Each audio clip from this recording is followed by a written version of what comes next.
How's it going, everyone? Today we got game 4 of Lady of the Lake. And boy, if day 1 wasn't hard, day 2 is going to be. So we have a little bit of surprise when it comes to the army types, but not too surprised when it comes to the players here. We have Kingdoms of Men versus League of Rhordia on top table, round 4 of Lady, which, you know, it's kind of funny to even say it out loud. The two human factions that I don't think anybody's played at Masters or, several other major events that these armies just aren't seen. So, pretty cool to see. But the player I'm playing against is definitely in the place he should be. I'm playing against Sean Troy from the Twin Cities. Good friend of mine. He and I go way back to Warhammer Fantasy times. We've been playing each other, and he's definitely up on the personal grudges. I don't think I beat him once in Warhammer Fantasy. And I think the last time we met, I got a mild victory. I think we've only played at Lady of the Lake since, where he beat me pretty good the first go round. I got a minor win the next time around, and then I think this is our third match that we've played each other at events. So, but like I said, he and I are really good friends. We play on the side with practice games. He was my only Lady of the Lake practice game. So going into this, we'll go over his list, but I wasn't too confident, thrilled. Insert whatever adjective you want. But I knew his list and the way he plays his list. Definitely, I was on the back foot to start. So let's go ahead and go over his army and the filth that it is here. So even though it is League of Rhordia, you'll notice that he does have some allies. So start off, he has 2 regiments of Halfling Braves. He has a Horde of Dogs of War with Indomitable Will, the Shields upgrade, which gives them Ensnare and Phalanx, and Defense 5 maybe as well. It gives them a lot. And then Hammer Measured Force on these guys. He has 2 Hordes of Honor Guard, both with Indomitable Will, one with J-Boots. He has a single volley gun. He has the Battle Shrine, as you do. He has the Halfling Master Sergeant with the Loyalist Standard. Banner of Abbottshire goes away, but Aura Spell Ward's still around. You just gotta play League of Rhordia to get it. So, but yeah, for the points, that guy's great with having the Aura Spell Ward, and he's inspiring as well. So. And then he went triple peg wizards for the scoring. One of them, all of them with lightning bolt. One of them with bane chant as well. And then he has a single duke on winged airlevs. Now for his allies, everybody should be getting a barf bag. He has a regiment of Iron Guard, 2 troops of sharpshooters, and then a dwarf lord on large beasts. So in total, he has 16 drops and 25 unit strength. It's just a nasty army, and it's a great player too. So there's the man himself, Sean Troy, who is coming off pretty big wins. He finished really well at Bug Eater 2 months prior than this. I think he was top. I know he was top 5. He might have been 3rd overall. And then at Masters, I believe he finished top 10. And that was his first Masters. The only reason it was his first Masters is he splits his time between multiple gaming systems. and he just doesn't justify traveling to Masters. But when it's only 5 hours away, he was able to make that. So he's made the Minnesota team, or I say Minnesota, he's made the Midwest team for the past 4 years or so, and he finally played in it, and just coincides with the year that they won best overall region as well. So let's go ahead, dive into our scenarios, and then we'll look at this wonderful table we get to play on. So I'm gonna pick loot in this one. Not because I think it's a great scenario, but because I think it's one of the only ones that isn't bad, just flat out bad. I also feel confident that I can get 1 point guaranteed out of this with. So each player secretly designates one of the tokens to be their preferred token, basically their holy grail, and you score 1 point for having that. You score 1 point for winning the scenario, and if your opponent does not hold their holy grail, you get an additional 1 point. Fair enough. And then he chose pillage against me, which I was kind of happy to see as well. I think that both these scenarios together force us all to spread out, and I think he has a much better sustain in in his units. I don't expect to be able to kill the Dogs of War. And he has Barkskin with token with his Knight Champion. He has Radiance of Life with his Wing Airless. He has a lot of sustain in general. So, and this is our terrain for this table. So, in the corners are pieces of little impassable, and then there are 3 huge pieces of impassable. So for the one down on the left and the center right, we're using the whole thing as impassable, but it seemed a little excessive for this particular terrain piece. So we did something similar that I think I did in my first game, where we cut basically, even though this is all one piece, we cut it as far as the impassable goes up to, I believe, here or here. I forget. It's tough to see from the topping. We cut it off and then make this difficult terrain, flat difficult terrain instead. And then there's 2 forests opposite each other as well. You can see where the tokens were placed. So for pillage, since Sean chose that scenario, he gets to place 2 of the 3 tokens, and he places the first one. So he placed the first one right in the middle. Again, we don't know what sides we're on at this point. I'm looking at the board and I'm thinking, if I'm on the side that Sean ends up on, that is going to be just awful in general. To try and come up between this narrow corridor here and then only one other lane over here. Whereas this side, I feel like, you have a lot of entry space into this narrow corridor.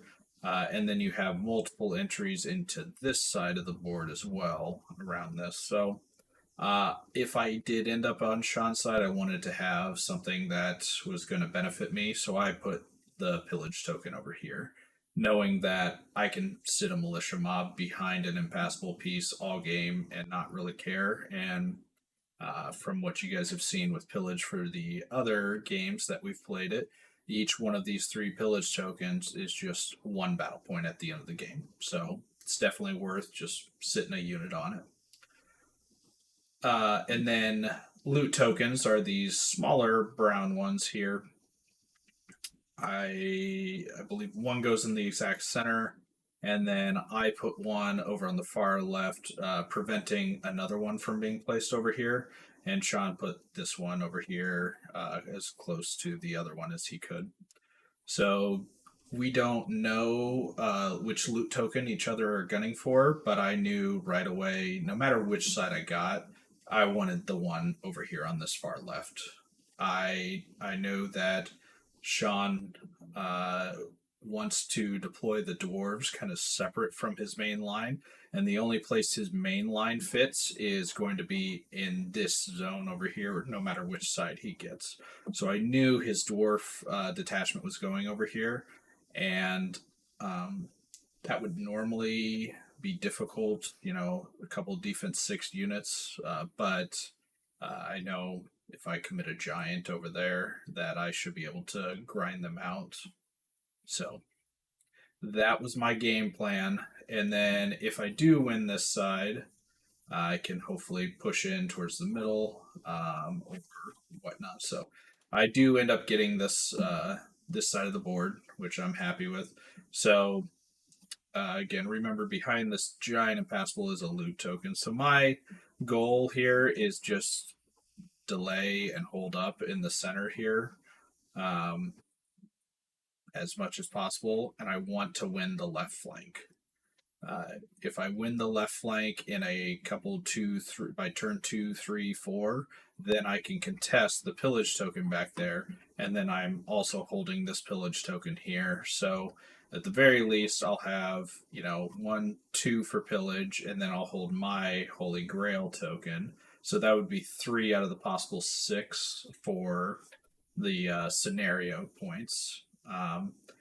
And if I get lucky in the middle here, I don't expect to win. In the middle, especially when I'm planning on committing so heavily over to the left. If I do get lucky enough and win, then maybe I can win the loot scenario. But that's kind of high hopes at the early stages of the game here. So let's dive into it here. So Sean, his deployment, he does as we expect. He deploys his dwarves. So this is the Iron Guard Regiment, and this is the Dwarf Lord on Large Beast. He then has both the Dwarf Sharpshooters in the back here, his Hell Blaster or his organ gun thingy. The units with the monuments, his theme was America, so he has the Washington Monument and the Lincoln Monument. Those are his halfling brave units. Then this is his honor guard or dogs of war. He has the war shrine right here. I think he has a Pegasus somewhere back here as well that fell off the base. He has another Peg Wizard here, and his winged airless is Big Bird. He has both of his honor guard. The one in the forest is the J Boots one. Another wizard on Pegasus, and he has his Knight Champion. Right here, he also has his halfling with the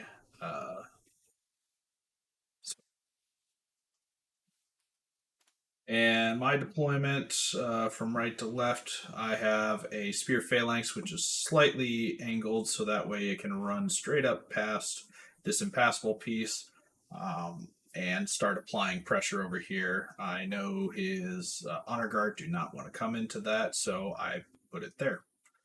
I then have my weaker, shittier Honor Guard in Beast Cav right next to him. General on Winged Beasts, a Peg hero. I have a giant, I have the captain, and I have the Knight Champion over here. So my goal over here is, again, to delay. So the rally, the bark skin, that's all meant to just help sustain. I know that his shooting is for target wise, is only really going to be targeting my really tall stuff. So that's why I want the bark skin tokens over here, especially. My redeployment for my captain, I rolled a 1, just like I've done every other game, I feel like. And so I moved a ballista from behind the lines over into this lane. I know my shooting isn't actually going to be very potent against him.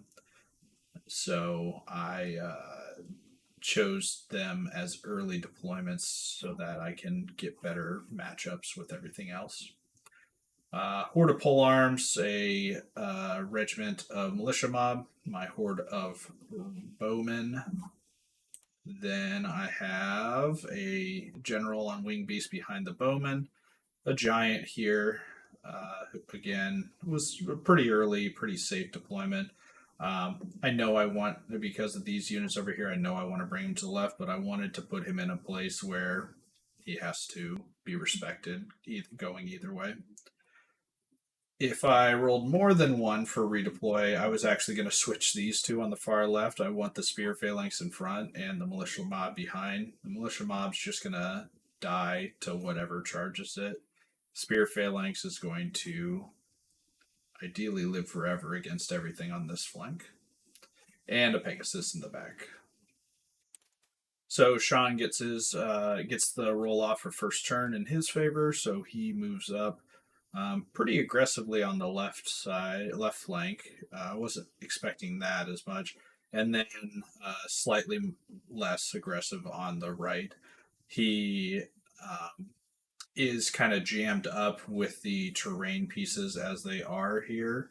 And his honor guard or his dogs of war are set up to where they can run straight forward and not be in the terrain, but everything else right here is in the terrain pieces. So he's getting slowed up by them, which definitely helps me. I want to be able to prevent him from picking up these tokens early, because if he gets those on the dogs of war early on, it's just going to be almost impossible for me to get them off.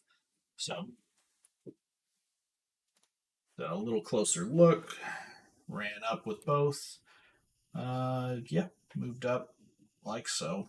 The only things I can charge him is my general on Wing Beast, and I'm not going to charge him out by himself. So, my turn. I kind of try to affect the game plan. His shooting, the stuff that could see some of the lightning bolts and whatnot were out of range of a giant over here, so he shot at militia mob.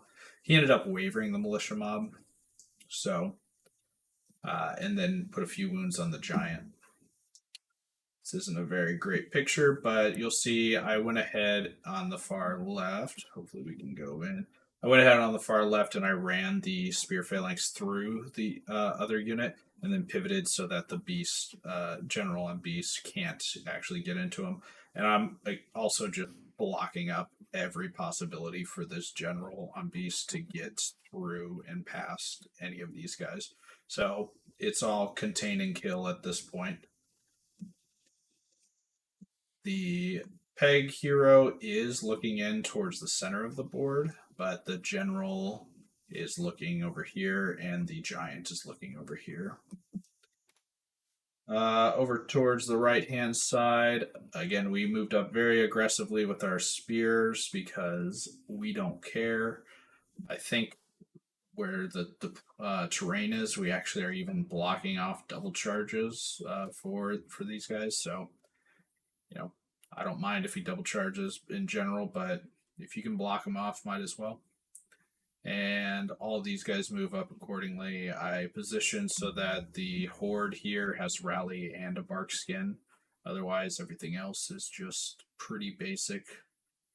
And then we have a shooting lane, and this guy doesn't really have any targets, so we're going to shoot at something tall like a wizard on Pegasus or something. We do a significant amount of wounds. This unit was not in cover, so the bowmen actually did a decent amount, and one of the ballistas had cover shots onto it. We put 6 wounds on the regiment, which is quite good. Good start. I was hoping for a waiver, but didn't get it. And effectively, we did get 7 wounds because his character did come over here and give the bark skin everywhere here. So Sean's turn 2.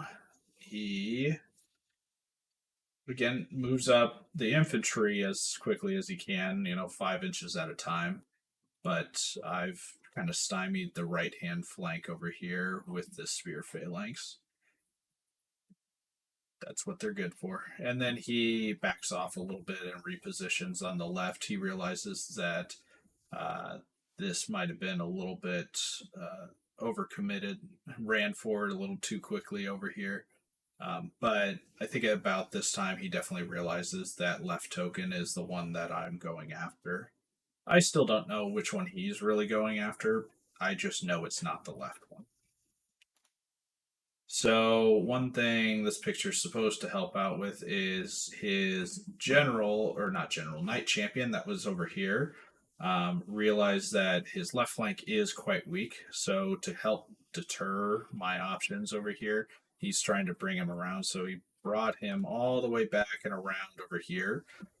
His positioning here allows him to charge basically anything that gets into the dwarf unit. It's about right where the leader point is where their charge range for that guy is. And again, in the center, shuffle forward, reposition some lightning bolts and everything.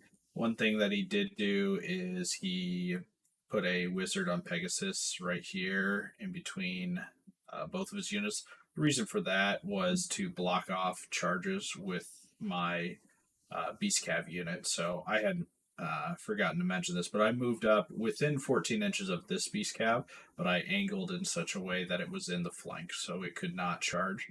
So I'm getting the ability to charge him if he doesn't just back up. So instead of backing up, he chooses to position like so.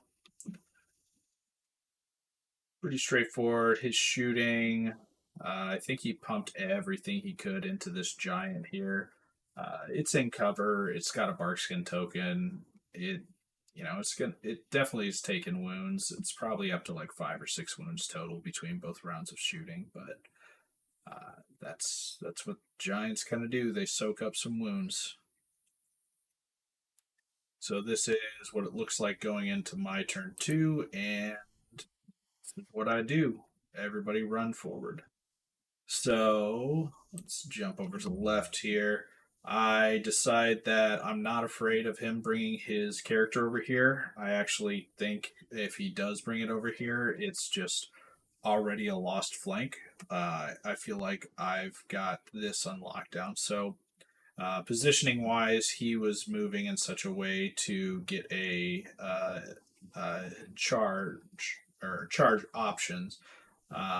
From either of his units to kind of crisscross or corkscrew charge. So I double charge here. This regiment can see the spear phalanx, but it cannot see the general on wing beasts. So what I did was I ran forward as far as I could with my giant to prevent that unit from fitting in and getting the flank on the spear phalanx. Also, at the same time, preventing them from charging the militia mob, who are just going to be little sneaky hobbitses and rob the token and run away. In the center, again, so bottom of 2, earlier than what I really want to commit, but I know he's just going to keep walking me down with his infantry, and this is probably my only chance to really go for a win in the loot scenario. I'm not even confident the pillage scenario at this point. So I go ahead and go for it. I don't pick. There's a token behind this giant here. I don't pick that one up, but I do pick this one with the horde up. Ideally, going to be dropping it behind for the next unit and just keep blocking stuff up. So yeah, I just charged the peg into the regiment here. I'm going to be hindered, but it has 6 wounds. My goal is to actually just waver this unit this turn. And then same here with this regiment.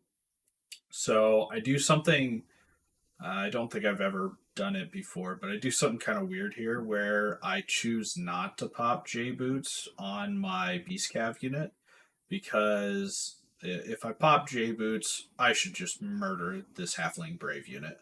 So by not popping J boots, I'm hitting on 4s, I'm wounding on 3s with Vicious. I have a better chance of my ultimate goal, which is just delay the game on this side, and a better chance of just wavering this regiment, which is what I want. Because if I waver this regiment, that just buys me 1 extra turn because nothing else can come in besides Big Bird here. He can come and charge, but These guys over here, they're blocked up because that single peg that was in front of both of his units prevented me from charging, but it also is going to prevent him from charging.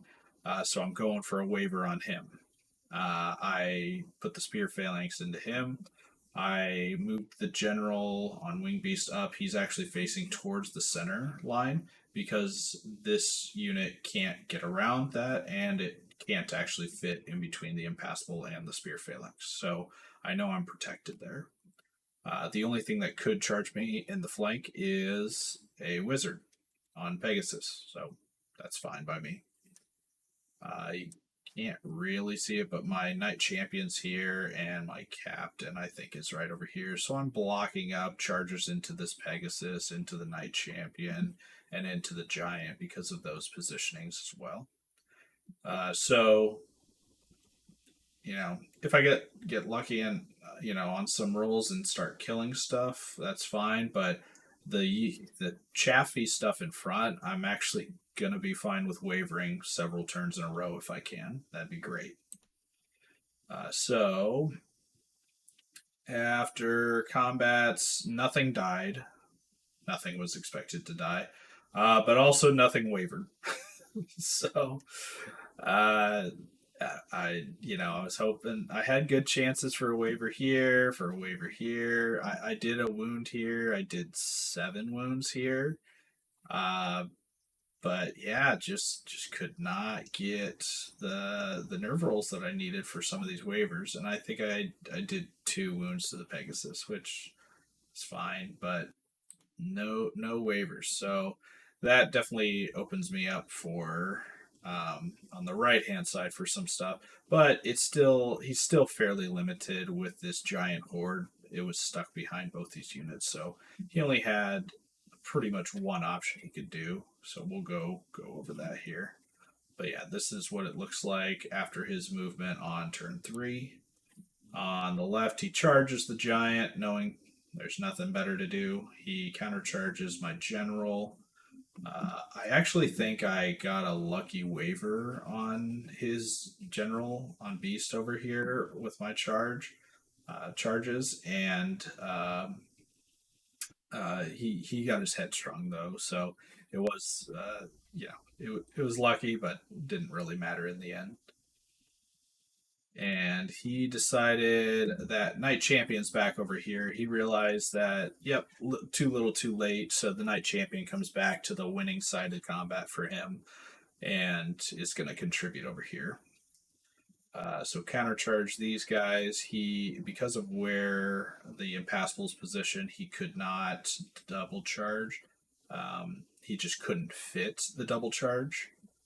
It was the big thing. So the Horde was just barely able to fit a double charge against these guys, though, after he, finagled and moved some stuff. So, but what it did do is it prevented a flank charge from the winged Arales into the spears in order to make room, as you can see here. But because I didn't waver the Peg Wizard, he was able to double charge like this into them. So I don't think he killed anything of mine either this turn. So just a little bit of slap fighting, lots of wounds on stuff, but yeah. And so at the end of his turn, that's what it looked like.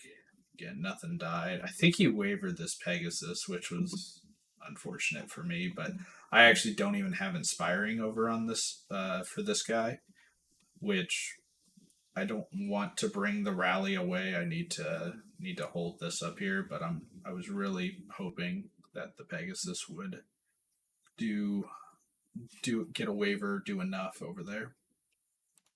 Anyway, so my movement here, we'll get a little closer. So because of his charge there, I got a flank now. I move up, pick up the token, and I positioned like so, preventing his withdraw corkscrew into my unit because the general is further over here and he can't fit through that gap. So got the token with the safe unit. There's no way he can charge it, and we're loving life now. In the center, we go ahead and charge. We drop the token first, move up, pivot, so we're, you know, gonna try to run away. This militia mob's hurt, but we're gonna try to run away. And I charge the horde with my horde. It's not a bad charge. It's losing for me overall, but his horde has the hammer measure force, so he's actually winning me on fours instead of threes, since I'm defense three. So they had nothing else they were doing, and yeah, so I threw him in there. Start getting some wounds. If I spike a roll or two against this horde, I have a chance of breaking it. That's huge if I do break it, but I'm not expecting to. And then again, it's all delay tactics, so I'm just kind of keeping that giant in reserve here. And this Pegasus is actually facing forward. It's just because of the wings and whatnot, I had to face it sideways. But um, I did pick up this token this turn. Just don't really plan on holding on to it though. Um, yeah, and then over on the right here, I want to control these flying characters as much as possible. So I went ahead and charged my Knight Champion into his wizard. And then I double charged these guys, the Spear Phalanx, took the hit like champs. So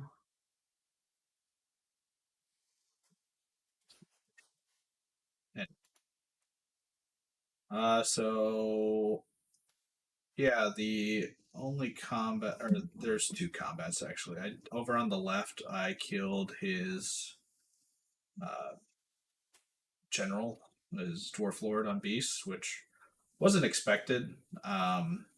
Especially this turn. I think he still had like 5 or 6 wounds from my initial charge. But the spear phalanx in the flank actually pulled through and did like 3 or 4 wounds by themselves. So I think I needed like a 6 twice or 7 twice, and I did get it. And the general's going to turn around to face this way. These guys are actually facing forward. So, and then the other combat that I did win, or 2 of them, I killed the regiment over here with my honor guard horde, or not honor guard, shitty honor guard, beast cav horde. And then knowing that and seeing the position, I killed the peg with my character, and I decided I didn't want individual overruns to be an option, so I ran forward with him. Kind of know he's not gonna be doing too hot. Yeah, I'm not terribly thrilled with how I had to play him. I don't remember if my hero. Let's see back one more. Yeah, I poorly positioned the hero. The hero should have been facing forward more. I would have rather taken the hero into his Pegasus, but as you can see here, it's out of front arc. So, mistake on my part. Have to use the individual that's going to be much more valuable to me with the Barkskin aura and everything. Definitely did not want to do that. So, but live and learn. So, we did that, overran, making the best of the situation. Um, I don't think I wavered this unit. I don't think I hardly did anything to this unit, actually. I'm pretty sure the general came in and did like 2 hits and 1 wound or something. So, anyway, this is how it looks going into Sean's turn. Top of 4 for him. And so he charges the general. I think at this point, I skipped a couple of pictures here. He charged my individual, killed it, overran. He charged the general, wavered it. As you can see, Spear Phalanx took a flank. I'm pretty sure this is before the damage is rolled. Yep. So the Spear Phalanx dies as well. And then he also killed the hero with the Halfling Braves on the other side. I think he did something ridiculous, like 6 or 7 wounds. It's like, calm down there, Sean. Calm down. So, And yeah, his hero came into the front of my beast cav and finished them off. They were heavily damaged, like 8, 10 wounds or so. Um, so definitely expected. Yeah, and this is how we're looking going into my turn 4. And this is my movement. So we're nothing surprising here. So we'll go a little in depth. That's a really crappy picture. I back up my general because he was wavered. I bring in the Pegasus into this unit to slow him down. And my giant. Oh, yeah, my giant went into his bird, his winged airless. That's the base is right behind him there. And then I double charge over here. As you can see, the giant, I think, has him up to like 5 wounds after 1 round of combat because he had gotten the charge on me on turn 3. And then my general is saying, we got to contest that token back there. So I feel confident we have this token. We're running away with it. So there's nothing else that the general should need to do. So he's going over here and going to go pick on some sharpshooters and hopefully get a what's it called? A pillage token. So, yeah, I had double charged his general on Winged Arrowles with my captain and my giant. That's what happened. I giants were good up until this point. They this game. I mean, the one on the left's doing fine. It's versing infantry. Think it's acceptable what he's been doing. But this giant and the captain combined only did 3 wounds to this guy. A little unfortunate. That's all right. And our shooting, we're trying to finish off this unit. I think I missed with everything. Like, actually, I don't think I missed. I think out of the 4 bolt thrower shots, I had 2 hits, and he's in cover, so that's really good. But then I blast into 1 for each of them, and then I rolled a 1 to wound for each of them. So it was an unfortunate turn when it comes to shooting, but that's all right. On the left, we did break the dwarves. They didn't have inspiring, so 1 decent nerve roll is all it took. Giants turned around. This unit's still facing that way because it's only turn 4. So want to make sure that pillage token is contested or at least in my control. And the unit strength 3 phalanx unit is going to be very useful for that. So yeah, Sean's turn. He picks up the giant, which is expected. Um, yeah. So sorry. So you'll notice we had the clock off. We both were, coming close to time, and we both kind of agreed that since we had the lunch hour that we were playing it, that we play into it, um, just didn't want to be, rolling dice and making mistakes and things like that. So wanted to make sure it was an accurate game. So we agreed to turn the clocks off for the purposes of finishing this game, knowing that we had the time with the lunch break. So anyway, so Sean, I forgot to mention this, but his lightning bolt killed the regiment that was holding this token. So I had to drop it over here. This regiment's running away. So Sean, with his individual, decided that it was better for him to come over here and uh, sit on that token. Um, I had no plans of actually moving my bowman up for the token. I was going to be sitting on this pillage token. I feel like it's a guaranteed 1 point for me. But come to find out, it makes sense why he did this because this was his holy grail for the loot token scenario. So he definitely needed that and valued that more. So knowing that, maybe I would have played it differently, but I think I would rather just hold on to mine. I know I have my Grail token, so we're good. So on his turn, he killed the Pegasus. He killed. Oh, this is my turn. Anyway, he killed the Pegasus. He killed the giant with double charge. He's racking up the wounds on this horde. I think he wavered them, but I have Indomitable Will, so we're up to like 15 wounds or something there. And yeah, his shooting, he's trying to put some more wounds onto this bowman unit with his shooting that's left.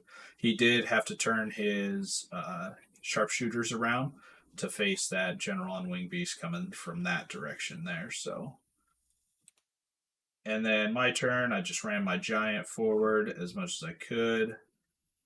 He had charged with the individual over here into with the double charge. So I actually countercharged the individual just because I'm not killing this horde. So if I can get rid of a inspiring individual, I'll go ahead and take that. And then again, it's a delay game. It's defense. So I put the captain on top of this token, knowing that he has a lot of flyers that can just come over and sit on it and pick up the token. And then I block line of sight or charges with everything over here with this single general on wing beast. So kill points don't really matter at this point to me. I want to salvage and win the scenario as much as I can. So, because technically right now he does not have a loot token. This is bottom of 5. So I know if he goes and picks up the loot token, this Pegasus wizard is one of the only options because this guy, look over here, this guy had to turn to the right here. Otherwise, I had a flank charge on him from my general, so he turned to make sure it was going to be a front. So he can't fly him all the way over, and Captain's sitting on the other one. So this one, I know he can't pick up this turn, but he can pick that one up. So. And then my general wing beast charge this unit here. I'm just running the spears up, running this guy back on the left. Just hold on to that token. So here's a little bit better picture. Again, another mistake. After the combat with the dwarves here, I could have reformed this unit to have a better angle for its movement. Right now, it's still 2 turns away from getting on this token, so it'd have to be a turn 7 for this unit to be there. I think if I just reform and have a straight line towards it, I think I could have gotten there because it would have been 3 inches away from the token. They could move 10 each turn, so it would have been 23 inches effectively, and from here to here, and I think that's about right. So mistake on my part, but hopefully turn 6 I'll be controlling it with the with my general, and then if turn 7 happens, I can get them there. The giant moved up so that he can get flanked by the halfling unit, but oh well, that's fine if he does. They'll be hindered. My giant only has 3 wounds. I don't have inspiring, so it's a little risky, but I think that's fine. So, yes, I did kill the individual, overran, and did 2 more wounds to this unit. So, chipping away. But these guys are doomed at this point. Like I said, they're at like 15 wounds. So, I don't expect them to be there. I did kill the dwarf troop, and I think I just stayed where I was because I'm within 3. I'm boxing him out. There's nothing that can get over here to contest this token right now on his turn 6. So top 6 for Sean. This is how it looks, and this is his movement. So he double charges with these guys into the already injured general, who's going to die. Charges the horde, which is going to die. He double charges the giant, which should live. And then he came and he picked up the token with his hero or wizard on Pegasus. And then everybody else that can shoot turned around to try and pick off this guy back here. Oh, and his general just flew over. Basically, if there's a turn 7, he'll be the one that goes and picks up the token because this Peg hero has 3 wounds on him already. You know, they're only a 10-12, and he's looking down all of my shooting with no cover. So, uh, you know, ideally, I kill that guy. So, yeah, a little closer looks at what we're doing here. And we'll go to combat. So he kills the general, he kills the horde as we expected. He overruns to both, so we're not in combat here. Yeah, he put like another 3 wounds onto the general back there. Didn't waver him though, so we're sitting just fine over there. Yeah, everything as expected. He did some wounds to the giant, but not enough. The giant's alive, so. And so my turn. Boop. I moved up in position. I am looking at the terrain for the game now because this is bottom of 6. So I want to try to get as many terrain pieces as I can for that battle point. So this unit's within range of this big thing. And next turn they'll be able to run up and get on top of this. He doesn't have enough unit strength, I don't think, that can fit in if I run 10 inches forward next turn. So I think I have that pillage token on lockdown. And then I charge this unit with my captain under the thought of nothing else can charge him besides this unit, and his charge still leaves him on top of the token. So if I strip the Thunderous of this unit, I can actually still prevent this token from being picked up by the end of the game if there is a turn 7. So I actually really like that part of it, but I desperately want this to end on turn 6 because ideally I just shoot this unit off, so I win the this loot scenario by having my loot token that I want, preventing him from having his loot token, and I won the scenario 1-0. So that's 3 points right there, and then I'm controlling 1 and 2 of the pillage tokens. So that's 5 of the 6 points. You know, that for as few units as I have left right now and how badly I'm getting beat in attrition, I would love that to happen. So, yeah, I don't really have much to do in this turn here, but I moved as such, and then this is actually how the game ended. So I only did 2 wounds to his wizard, and I didn't get the 7 twice to kill it. So little unlucky with the shooting at the end there, but that happens. So in the end, turn 6 is where it ended. So you know, instead of that 5 points I was hoping for on turn 6 for scenario, I think I only get 3 because I control 2 loot tokens and I have or sorry, 2 pillage tokens and I have my designated loot token. But we tied that scenario.